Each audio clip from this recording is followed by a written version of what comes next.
tengan una Biblia en la primera carta de Samuel, capítulo 17. Primer libro de Samuel, dije primera carta otra vez. Sí, primer libro de Samuel, capítulo 17. Una Biblia en el primer libro de Samuel, capítulo 17. Como podrá notar, el capítulo 17 tiene 58 versículos, así que tenemos un reto delante de nosotros. Pero con Dios todo es posible. Amén. Primer libro de Samuel, capítulo 17. Abran sus Biblias y antes de que vayamos a la lectura, veamos dónde nos habíamos quedado. Tenemos nuevo rey. David fue ungido por Samuel para convertirse en el nuevo rey y lo dejamos en el capítulo 16 siendo el músico personal de un rey loco que estaba atormentado por un demonio. ¿Sí? ¿Se acuerdan? Eso fue lo último que estudiamos. Saúl, el Espíritu Santo abandonó a Saúl, vino sobre David y Saúl empezó a ser atormentado por un mal espíritu, por un demonio.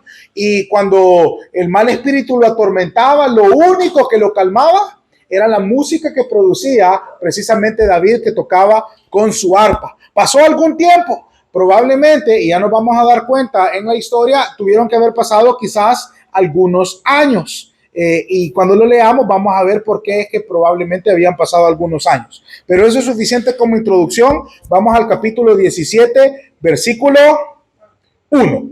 Los filisteos eran un ejército enemigo contra el que había peleado Sansón. Si usted lo recuerda, hace unos meses estudiamos en el libro de los jueces que los filisteos eran un pueblo bastante poderoso que había oprimido al pueblo de Israel por mucho tiempo y que fueron liderados por la mano del juez llamado Sansón. Bueno, los filisteos juntaron sus ejércitos para la guerra y se reunieron en Soco, que es de Judá, es decir, estaban sitiando Israel.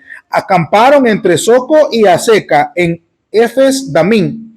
También Saúl y sus hombres de Israel se juntaron y acamparon en el valle de Ela y se pusieron en orden de batalla contra los filisteos. Versículo 3. Y los filisteos estaban sobre un monte a un lado, Israel estaba sobre el otro monte al otro lado y había un valle en medio. Hagamos una pequeña pausa aquí. Vinieron los filisteos y se levantaron en la guerra, ¿verdad? En contra de Israel. Los amenazaron y se les empezaron a acercar. Eran dos valles así, dos montes. Una montañita para arriba, otra montañita para arriba y en medio era un valle, un terreno plano. Entonces, ¿qué es lo que estaba pasando? Cuando los filisteos se levantaron para ir a la guerra, Saúl dijo, ¿y cuál es? Pues aquí estamos nosotros también, que nosotros también tenemos un ejército. Y Saúl preparó el ejército. Entonces, todos los filisteos estaban en un monte así para arriba, ¿verdad? Y todos los israelitas estaban en el otro monte y en medio el valle o la planicie que los dividía. Hasta aquí todo bien. Parecía que Israel, bueno, para eso tenían rey, ¿sí o no? Era el trabajo de Saúl, levantar al ejército, bueno, se prepararon para la guerra, pero con lo que Israel no contaba es con lo que va a pasar en el versículo 4. Salió entonces del campamento de los filisteos, entre toda la gente que estaba en este monte, ¿verdad? De los filisteos, un paladín. Un paladín es un campeón, un representante, el mejor guerrero, el cual se llamaba Goliat. El nombre Goliat significa el destrozador. Imagínense el nombre que tenía ese hombre, ¿verdad? No era muchacho. Bueno, apareció el destrozador, el despojador, ¿sí? De Gat. Y tenía de altura 6 codos y un palmo. Mire, es complicado, ¿verdad? Porque ellos ocupaban una medida distinta a la de nosotros. Un codo equivale aproximadamente a 45 centímetros. Los estudiosos no se han puesto de acuerdo sobre cuánto medía este despojador o destrozador Goliat. Lo menos que medía eran 3 metros. Y lo más que medía eran 3 metros y medio, ¿sí? De acuerdo a las medidas estándar de lo que era un codo y un palmo en aquel entonces. Mire, 3 metros. ¿Usted tiene idea cuánto es 3 metros? Yo les tengo que contar esta historia que nos pasó con Carlita. Estábamos de viaje en otro lugar y de repente íbamos caminando, ¿verdad? Por una calle y de una puerta de un restaurante salió un hombre y me pasó así enfrente. Yo nunca me había sentido como me sentí en ese segundo. Yo le llegaba aquí, mire. Y yo iba caminando, ¿verdad? Y él salió así, nos atravesó. Y yo hice literalmente esto, mire. Me imagino que así se sienten algunos que son chiquititos cuando paso yo, porque no soy tan pequeño. Bueno. Pero mire, me quedé así de. Tal vez medía 2 metros con 10 centímetros. Y yo se lo dije a Carlita, nunca me había sentido de esta manera. Es que me sentí como que si yo era una miniatura. Ahora imagínense, ¿cuánto medía Goliat?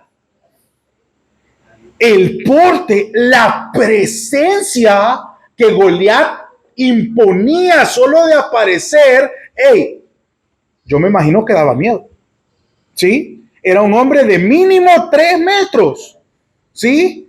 Cuando apareció, se imaginan, yo por eso les planteaba la imagen, ¿verdad? Los filisteos de un lado, los israelitas del otro, y ya listos para la batalla cuando de repente aparece este gigante de 3 metros. Versículo 5, y traía un casco de bronce en su cabeza.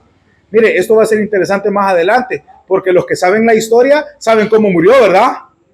Y tenía un casco en su cabeza. Bueno, ya vamos a hablar después de eso.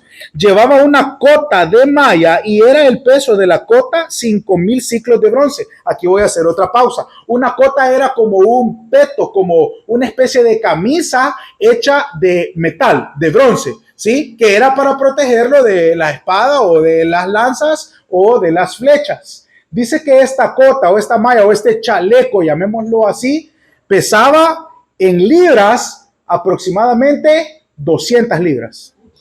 Ahora imagínense al gigante y movía 200 libras sin ningún problema sobre su cuerpo. ¿De qué tamaño habrá sido? Y traía un casco de bronce, versículo 6, sobre sus piernas traía grebas de bronce, es decir, eran como unas espinilleras, ¿verdad? Para proteger las partes de abajo. Y jabalina de bronce entre sus hombros. El asta de su lanza era como un rodillo de telar, es decir, medía otros 3 metros o más. Y tenía el hierro de su lanza, es decir, la punta de la lanza, ¿verdad? Tenía, ¿cuántos? 600 ciclos de hierro e iba su escudero delante de él.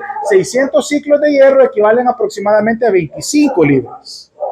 Entonces, la lanza que llevaba Goliat, ¿verdad? Era enorme. Y en la punta de la lanza pesaba 25 libras.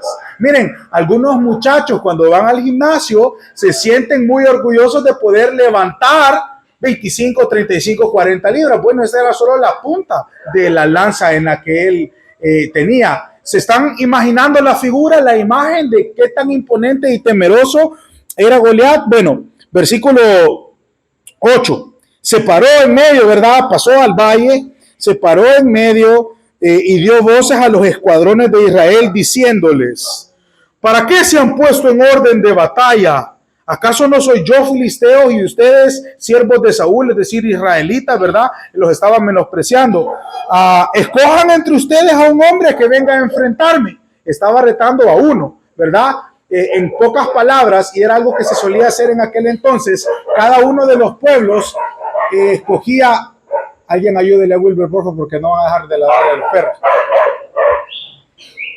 En aquel entonces,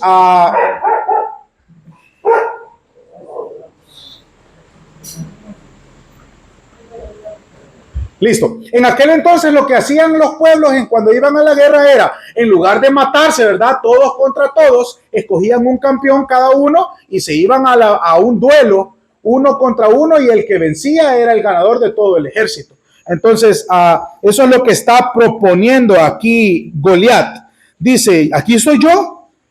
Si él, es decir, el escogido de ustedes en el versículo 9, puede pelear conmigo y me vence, nosotros vamos a ser sus esclavos. Pero si yo pudiera más que él y lo venciere, ustedes van a ser nuestros esclavos y nos servirán. ¿Voluntarios para ir a pelear en contra de este gigante? Yo creo que no habían muchos, ¿verdad? Versículo 10. Y añadió el filisteo, hoy yo he desafiado al campamento de Israel. Denme un hombre que pelee en contra de mí. Versículo 11. Bueno, ¿quién, si ustedes tuvieran que pensar entre el pueblo de Israel, quién debería haber sido el elegido para salir a pelear contra él? Saúl, ¿verdad que Saúl era el hombre más alto de Israel? Además era el rey, además era un gran guerrero, entonces todos los ojos hubieran apuntado hacia Saúl. Veamos lo que dijo Saúl. Versículo 11. Oyendo Saúl y todo Israel estas palabras del filisteo, tuvieron miedo, se turbaron y tuvieron gran miedo, dice. Versículo 12. Y David era hijo de aquel hombre efrateo de Belén de Judá, cuyo nombre era Isaí, el cual tenía 8 hijos. En el tiempo de Saúl, este hombre era viejo y de gran edad entre los hombres.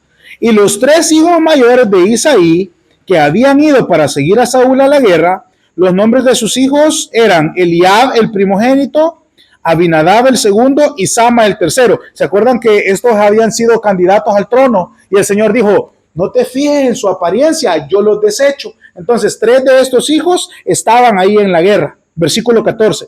Y David era el menor. Siguieron pues los 3 mayores a Saúl. Pero David había ido y vuelto dejando a Saúl para apacentar las ovejas de su padre en Belén. Es decir, David ya había estado en el trono con Saúl tocando el arpa y su servicio delante del rey tocando el arpa había terminado y había regresado a su magnífico trabajo de cuidar las ovejas de su papá, ¿verdad? Versículo 16. Venía pues aquel filisteo por la mañana y por la tarde, y lo hizo durante 40 días. Escuche, 40 días, el campamento de un lado, el campamento del otro. En la mañana aparecía el gigante y los desafiaba y les decía, vaya pues, ¿qué están esperando? Aquí estoy, mándenme a uno. Por la mañana, por la tarde, durante 40 días se estaban marinando en su propio miedo, ¿verdad? Estaban asustadísimos los israelitas, no sabían qué iban a hacer. Versículo 17. Y dijo Isaí a David su hijo, hey, toma ahora para tus hermanos un efa de este grano tostado y estos 10 panes, y llévalo pronto al campamento de tus hermanos. Y estos 10 quesos de leche los llevarás al jefe de los 1000 y mira si tus hermanos están buenos y toma prendas de ellos. La misión era llevar esta comida, ¿sí? Al frente de la batalla. A tus hermanos les vas a dar los panes y los quesos se los vas a dar al capitán, porque habrá sido, mire, suena casi como un soborno, ¿verdad? No un soborno tal vez en el mal sentido de la palabra, sino como, hey, al jefe, decirle que al jefe le mandamos esto, ¿verdad? Tal vez, acuérdense que el papá amaba a sus hijos y sus hijos estaban en peligro de guerra. Entonces probablemente en la mente de Isaí estaba, bueno, si le caigo bien al jefe y sabe que mis hijos siguen vivos, viene la comida, entonces a lo mejor los protege. Bueno, le mandó en la misión de ir a visitar a sus hermanos y llevarles pan, llevarles comida para ver cómo estaban ellos. Versículo 19. Y Saúl y ellos y todos los de Israel estaban en el valle de Ela, peleando contra los filisteos. Se levantó pues David de mañana, dejó las ovejas al cuidado de un guarda, se fue con su carga como Isaí le había mandado.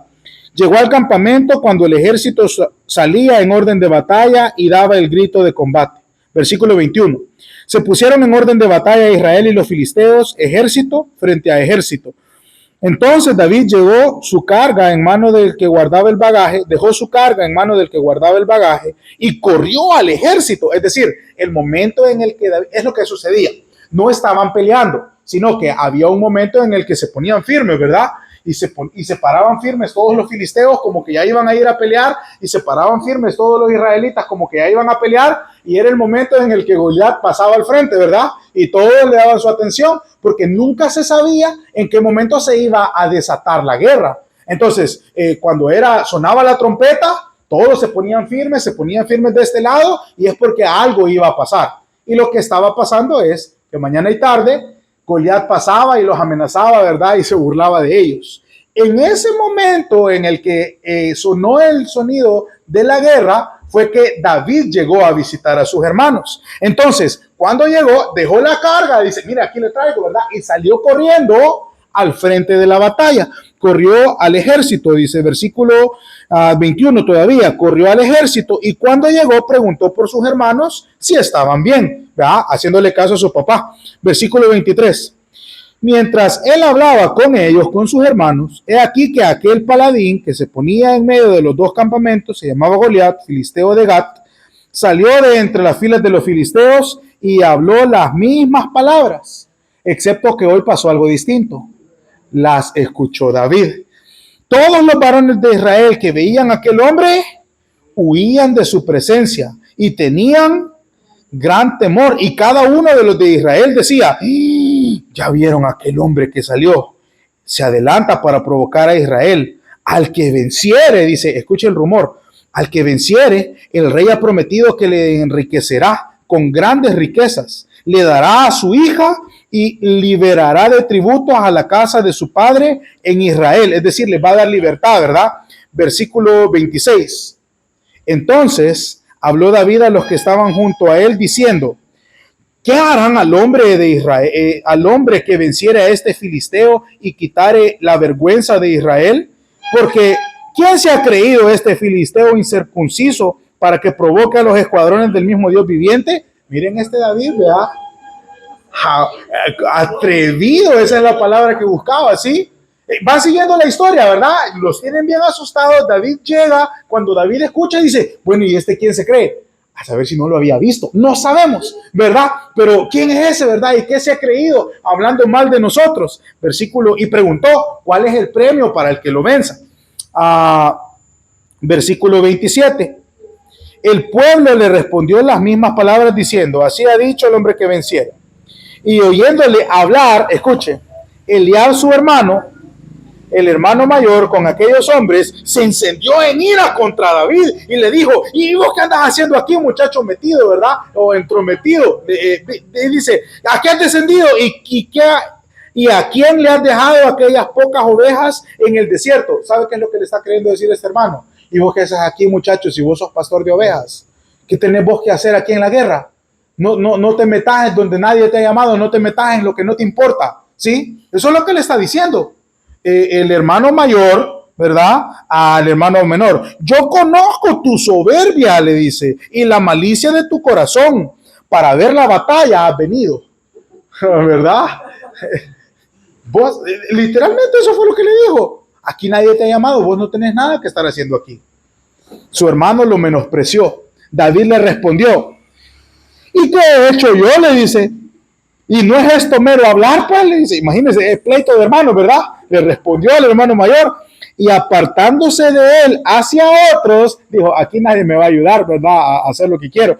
Apartándose hacia otros, preguntó de la misma manera y le dio el pueblo la misma respuesta de antes. Es decir, que el premio era muchas riquezas, la hija del rey y la libertad para su familia. Versículo 31. Fueron oídas las palabras que David había dicho y se las llegaron a decir a Saúl y él lo hizo venir. Vaya, por andar de bocón, ¿verdad? Hoy lo llamó el rey a ver si era cierto. Y dijo David a Saúl: no desmaye el corazón de ninguno. Oigan las palabras de este muchacho. No desmaye el corazón de ninguno a causa de él.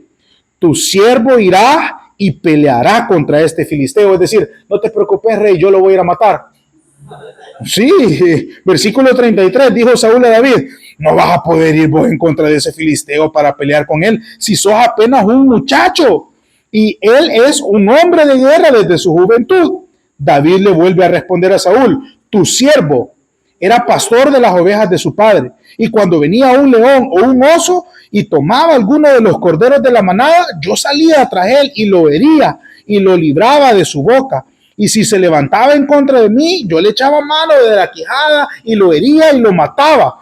Fuera león, fuera oso, tu siervo lo mataba. Y ese filisteo incircunciso, dice, será como uno de esos que ya maté, porque ha provocado al ejército del Dios viviente. Añadió todavía David, versículo 37. Jehová, que me ha librado de las garras del león y de las garras del oso, él también me librará de las manos de este filisteo chuco, ¿verdad? Incircunciso, que se ha creído, atrevido, hablando mal. Eso me lo estoy diciendo yo, extra. No lo busquen ahí. Que se ha creído este. Oiga, David le está diciendo a Saúl, es que yo no voy a pelear yo solo.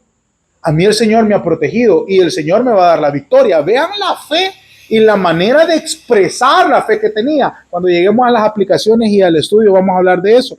Es importante que sigamos la lectura. ¿Dónde vamos? 38. Y Saúl vistió, así sí. Y dijo Saúl a David, vaya pues, que Dios te bendiga. Jehová esté contigo, le dice. Versículo 38. Y Saúl vistió a David con sus ropas. Mire, Saúl no sabía que él era el nuevo rey, ¿verdad? Y le está dando toda la ropa. Le dice, lo vistió con sus ropas, puso sobre su cabeza un casco de bronce y le armó de la coraza. Es decir, toda la armadura de Saúl, Saúl se la dio a David. Y Saúl vistió a David con sus ropas, versículo 39, ciñó David la espada sobre sus vestidos y intentó caminar, dice, porque nunca había hecho la prueba. Y le dijo David a Saúl, no, rey, yo no puedo andar con todo esto, nunca lo he practicado. Y David, escuche, echó de sí aquellas cosas, se despojó de la armadura que el rey le había dado. Versículo 40, tomó su cayado, ¿verdad? La vara con la que cuidaba las ovejas en su mano y escogió 5 piedras lisas del arroyo. Es decir, mire, rey, yo con espadas no puedo, ni tampoco con armaduras, porque no soy diestro en eso. Mis armas son una hondilla con piedras y una vara. Con eso lo voy a matar, le dijo, sí, porque es con lo que me siento cómodo. Fue al arroyo y escogió 5 piedras. ¿Dónde estamos? Versículo 40. Y las puso en el saco pastoril, en el zurrón que traía, y tomó su honda en su mano y se fue hacia el filisteo. Pausa. ¿Cuántas piedras tomó David? 5. ¿Cuántas ocupó para matar a Goliat? 1. ¿Y las otras 4 para qué? Dicen los historiadores que Goliat tenía 4 hermanos. Y algunos se atreven a decir que David dijo, bueno, 1 para cada uno, porque ahorita me los voy a ir a cuadrar a todos. Es lo que leí por ahí. Y oigan, por lo que podemos ver de la actitud de David, alguna razón podría haber, ¿verdad? Bueno, fue y tomó 5, versículo 41. Y el filisteo venía andando y acercándose a David y su escudero delante de él. Y cuando el filisteo miró y vio a David, le tuvo en poco, porque era muchacho y rubio y de hermoso parecer. Dijo, lo último que parece es un guerrero. Aquí les tengo que decir algo. Esto es lo que dicen los historiadores, que los cascos que ocupaban los filisteos en aquel entonces eran cascos que tenían una bisagra, ¿sí? Eran cascos abiertos y aquí tenían una bisagra que les tapaban todo y solo le dejaban una mirilla aquí, como los cascos de los caballeros medievales. ¿Los han visto? ¿Sí? Que se les bajaba aquí y solo le quedaba el espacio para ver. Lo que dicen algunos es que probablemente David era tan pequeño ante los ojos de Goliat que tuvo que levantarse la mirilla para poder verlo, porque no lo podía ver de lo pequeño que era. Y se descuidó porque, claro, lo tuvo en poco, ¿verdad? Dijo, este muchacho no necesito ni casco, ¿verdad? Me lo voy a desayunar. Entonces, eso es lo que muy probablemente pasó, porque la historia dice hace un rato que él estaba usando un casco. Entonces, ¿con qué posibilidades David lo va a matar, verdad, en la frente si tiene un casco puesto? Bueno, eso es lo que probablemente sucedió. Versículo 43. Y dijo el filisteo a David, ¿acaso soy un perro para que vengas a mí con palos? Y maldijo a David por sus dioses, ¿verdad? Por los dioses de los filisteos. Dijo luego el filisteo a David, ven aquí y daré tu carne a las aves del cielo y a las bestias del campo. Entonces dijo David al filisteo, escuchen esto, tú vienes a mí con tu espada, con tu lanza y con tu jabalina, pero yo vengo a ti en el nombre de Jehová de los ejércitos, el Dios de los escuadrones de Israel, a quien tú has provocado. Jehová te entregará hoy en mi mano, yo te venceré, te cortaré la cabeza. Pausa. ¿Con qué espada? Si él no llevaba espada, con el palo no la iba a poder cortar. Bueno, te cortaré la cabeza, daré hoy los cuerpos de los filisteos a las aves del cielo y a las bestias de la tierra, y toda la tierra sabrá que hay Dios en Israel, y toda la tierra sabrá que hay Dios en Israel. Y sabrá toda esta congregación que Jehová no salva ni con espada ni con lanza, porque de Jehová es la batalla, y él nos va a entregar a ustedes en nuestras manos. Aconteció que cuando el filisteo se levantó y empezó a caminar para ir al encuentro de David, David se dio prisa, corrió a la línea de batalla contra el filisteo, y metiendo David su mano en la bolsa, tomó de ahí una de las 5 piedras y la tiró con la honda e hirió al filisteo en la frente, y la piedra quedó clavada en la frente y cayó su rostro en tierra. Versículo 50. Así venció David al filisteo con honda y piedra, e hirió al filisteo y lo mató sin tener David una espada en su mano. Versículo 51. Entonces corrió David y se puso sobre el filisteo, caminó encima de él, ¿verdad? Se puso sobre el filisteo y tomando la misma espada del filisteo, la sacó de su vaina y lo acabó de matar, cortándole con ella la cabeza. Y cuando los filisteos vieron a su paladín muerto, huyeron, levantándose luego, ¿quiénes? Los hijos de Israel y los de Judá gritaron y siguieron a los filisteos hasta llegar al valle, hasta las puertas de Ecrón. Cayeron los heridos de los filisteos por el camino de Saharim hasta Gat y Ecrón. Y volvieron los hijos de Israel de seguir tras los filisteos, saquearon su campamento, y David tomó la cabeza del filisteo y la trajo a Jerusalén, pero las armas de él las puso en su tienda. ¿Qué pasó cuando David mató al gigante? Todo el pueblo se animó, y ahora los filisteos ya no eran tan valientes como hace unos días, ¿verdad? Porque su líder, su paladín, ahora estaba tirado en el suelo. Ahora era el momento en el que el ejército de Israel se levantaba y derrotaba a los enemigos. Versículo 55. Y cuando Saúl vio a David que salía a encontrarse con el filisteo, es decir, cuando lo iba a ir a matar, ¿verdad? Le preguntó a Abner, general del ejército, ¿y de quién es hijo este muchacho? Y Abner le respondió, vive tu alma, oh rey, que yo no sé quién es, ¿verdad? Y el rey le dijo, bueno, anda a preguntar y averiguar quién es este joven. Y cuando David volvía de matar al filisteo, Abner lo tomó y lo llevó delante de Saúl, teniendo David la cabeza del filisteo, o sea que anduvo de premio, ¿verdad? La cabeza de Goliat todo este tiempo. Y le dijo Saúl, muchacho, ¿de quién eres hijo? Y David respondió, yo soy hijo de tu siervo Isaí de Belén. ¿Se dan cuenta que Saúl no reconoció a David?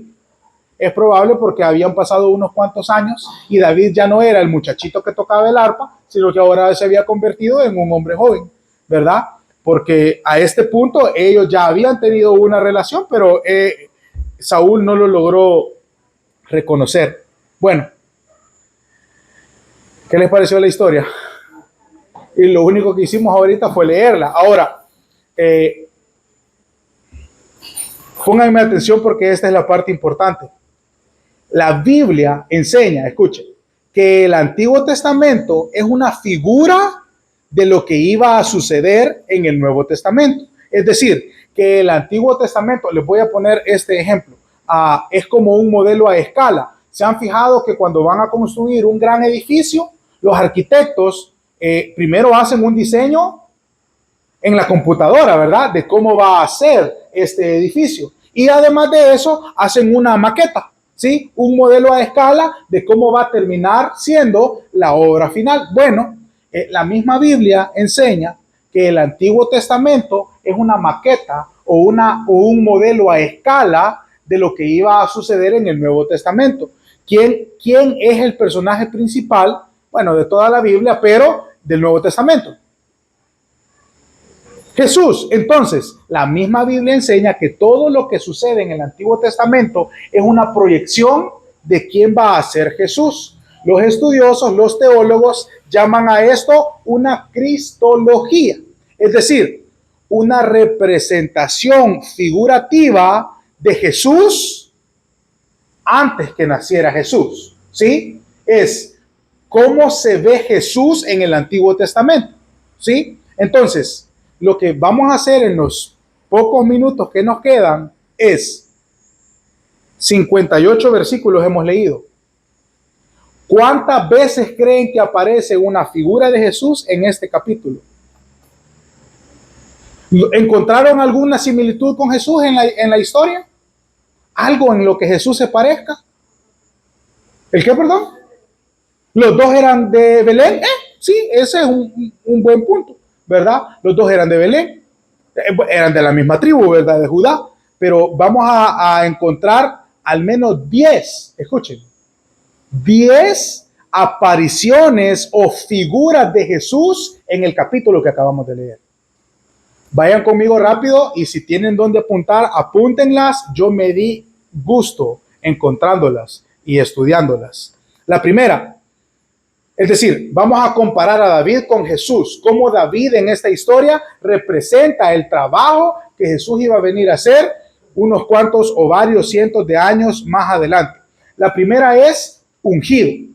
Les dije yo la semana pasada que la palabra ungido en el idioma original es Mesías, que la palabra Mesías significa el ungido, el elegido o el escogido. Entonces, de la misma manera en la que Jesús es el Cristo, el Mesías, el ungido, el escogido, David fue ungido por Samuel para ser lleno del Espíritu Santo y para hacer la voluntad de Dios. Entonces, cada vez que nosotros vemos a David, él de por sí, cuando obra en el Espíritu, es una figura y forma del Mesías príncipe que es nuestro Señor Jesucristo. Esa es la primera. La segunda es, en la historia, en medio de la guerra, ¿cuál era la misión que tenía David?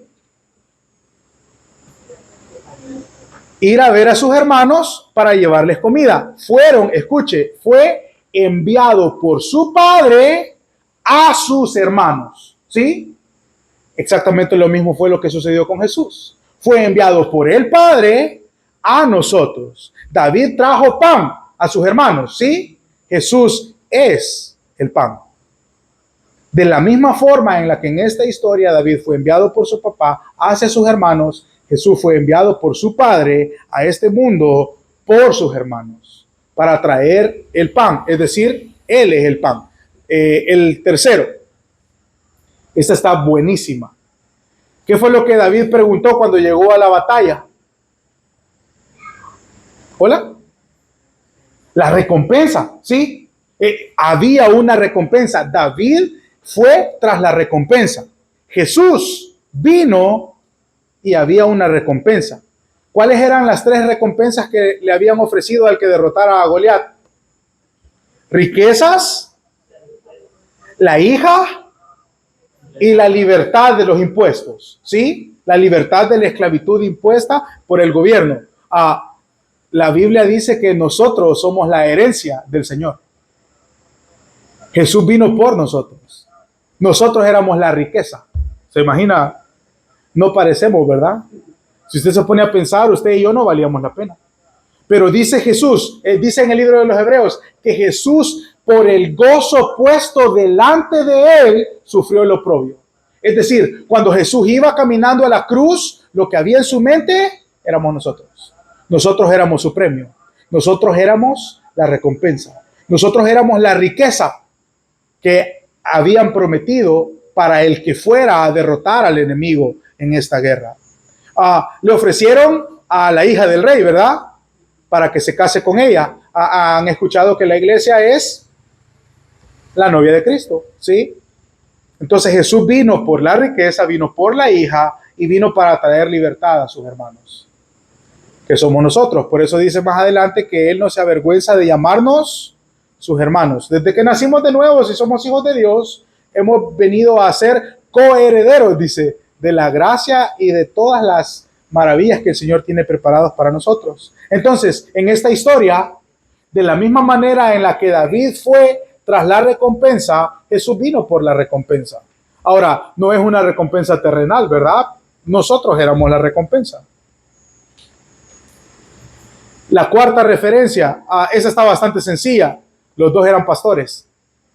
¿Sí? David, ¿se acuerdan cuando el hermano le dijo, muchacho, ¿y qué andas haciendo aquí si vos perteneces allá cuidando ovejas? Era lo que David se dedicaba. Era pastor de ovejas. Jesús dijo, yo soy el buen pastor. Las ovejas oyen mi voz y me siguen. Así como David es la imagen y la figura de un pastor, Jesús adopta la figura de un pastor cuando Él viene a la tierra. Quinta, ¿cómo recibieron los hermanos de David a David cuando llegó a la batalla? Hermanito lindo, vení para acá, ¿verdad? No, hombre, si es que vos estás lleno del Espíritu Santo. ¿Se acuerdan que ellos vieron cuando él fue ungido por Samuel y fue lleno del Espíritu Santo? Lo último que le dijeron fue, no, hombre, ¿cómo no se nos había ocurrido antes, verdad? Si vos sos el ungido de Jehová, vos tenés que ir a derrotar a este filisteo incircunciso. ¿Eso fue lo que le dijeron sus hermanos? Muchacho metido, ¿qué estás haciendo aquí? Vaya para la casa, vaya a cuidar ovejas. David fue menospreciado por sus hermanos. ¿Se acuerdan que en el ministerio de Jesús, los hermanos de Jesús no creían en él? Sus hermanos de su familia, pero también dice, a los suyos vino, pero no lo recibieron. Jesús fue menospreciado. Los estudiosos de la ley, los que habían estudiado todas las profecías, vieron a Jesús cumplir todas las profecías, así como los hermanos habían visto a David ser lleno del Espíritu Santo por la unción del aceite. Los fariseos vieron a Jesús, ¿sí?, cumplir con todas las profecías, pero no creyeron en él. Por eso es que aquí dice, notaron que David estaba platicando acerca de sus hermanos y cuando vio que sus hermanos no creían en él, dice que se fue a otro lado. En el versículo 30 dice, apartándose de él hacia otros. Dijo, no, hombre, estos no. ¿Saben qué fue exactamente lo que sucedió con nosotros? La salvación era para los judíos, para los israelitas. Y aquí, pues yo no sé cómo serán las genealogías de ustedes, pero judíos no parecemos. La Biblia dice que como su pueblo lo rechazó, entonces se abrió la puerta para todos nosotros. Fue exactamente lo que sucedió en esta historia. Punto número 6. Fueron preparados para este momento. ¿Se acuerdan cuando David estaba delante de Saúl y le dice, rey, pero si yo estoy entrenado para esto? Yo me he enfrentado a osos, me he enfrentado a leones, estoy listo para este momento. Bueno, Jesús se enfrentó a Satanás en el desierto. 40 días ayunó y al final de su tiempo de ayuno, Satanás se presentó para tentarlo. Era la prueba que tenía que pasar antes de empezar su ministerio. Así como David había sido puesto a prueba, Jesús fue puesto a prueba también. No parecían todas estas cosas mientras lo íbamos leyendo, ¿verdad? Punto número 7. Este es uno de mis favoritos. Saúl no tenía nada mejor que ofrecerle a David que su armadura, pues era lo menos que podía darle a este muchacho para que fuera a enfrentar al gigante. Pero cuando David se puso la armadura, intentó caminar con ella, no pudo. Y dijimos que David se había despojado de la armadura. Dice Filipenses 2, que el Señor no tuvo su forma de Dios a cual aferrarse, sino que se despojó de sí mismo. Siendo en forma de Dios, tomó forma de siervo. De la misma manera en la que David figurativamente se despoja de la armadura de un rey, Jesús, estando en el cielo sentado a la diestra del Padre, se despojó de sí mismo, se deshizo de su forma de Dios y vino a este mundo como un siervo. Jesús dijo, si vamos a hacer las cosas, las vamos a hacer bien. David dijo, si voy a ir a matar a este filisteo, lo voy a hacer a mi manera, no ocupando una armadura que no me corresponde. Jesús fue 100% hombre mientras estuvo en este mundo. Se despojó de sí mismo por amor a nosotros. Punto número 8. Proclamaron con fe su victoria. ¿Notaron en algún momento que David dudó de lo que iba a hacer? Ahorita me lo voy a echar, Dios. ¿Sí? Escuche. ¿Tenía fe? ¿Dónde tenía la fe David? En su corazón, ¿verdad? Pero la expresaba con su boca. Fe en el corazón, más confesión con la boca, igual a salvación. Que si confesares con tu boca y creyeres en tu corazón, entonces serás salvo. Hay muchos que creen, pero no son capaces de confesarlo. Hay otros que lo confiesan, pero quién sabe si creen. Fe en el corazón más confesión con la boca es igual a salvación. Si usted va a ser cristiano, David anduvo haciendo un gran alboroto. Decía, ¿quién se ha creído? ¿Quién se ha creído? Yo lo voy a ir a derrotar. El Señor lo ha puesto en mi mano. El Señor lo ha puesto en mi mano. ¿Notan la seguridad y la firmeza con la que hablaba? Jesús hizo exactamente lo mismo. Jesús dijo, destruyan este templo y en 3 días lo voy a reconstruir. Y estaba hablando de sí mismo, estaba hablando de su cuerpo. En otras palabras les dijo, mátenme, voy a resucitar en 3 días. Lo creía y lo confesó. Eso es un gran ejemplo para nosotros, creo yo. Porque la fe sin obras está muerta.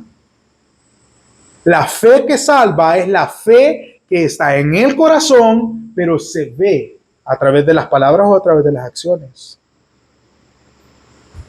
Punto número 9. Derrotaron al enemigo con su propia arma. ¿Con qué espada le cortó la cabeza a David a Goliat? Con la misma espada de Goliat, ¿verdad? ¿Y eso qué tiene que ver con Jesús? Miren, cuando Jesús fue a la cruz, el enemigo estaba bailando de contento, pensando que lo había vencido. Y dice en el libro de los Hebreos que Jesús, escuche, con la muerte venció a la muerte. ¿Cuál era nuestro peor enemigo? La muerte. ¿Cuál es el único problema que no tiene solución? La muerte. Mentira. La muerte tiene solución. Jesús venció a la muerte. ¿Y cómo la venció? Con su misma arma, muriendo. Exactamente como David derrotó a Goliat con la misma espada. Finalmente, punto número 10. En las manos de un solo hombre estuvo la victoria de todo un pueblo. Cuando Jesús fue a la cruz, dijo, consumado es. Escuche, notaron en la historia cómo desde que David le cortó la cabeza a Goliat, el pueblo ya tenía la victoria.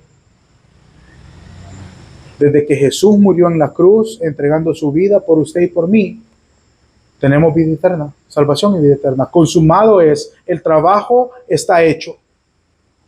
Él venció. ¿Tengo yo que ir a matar a Goliat? ¿Creen ustedes que toda la gente salió corriendo a matar a Goliat? Nadie podía matarlo.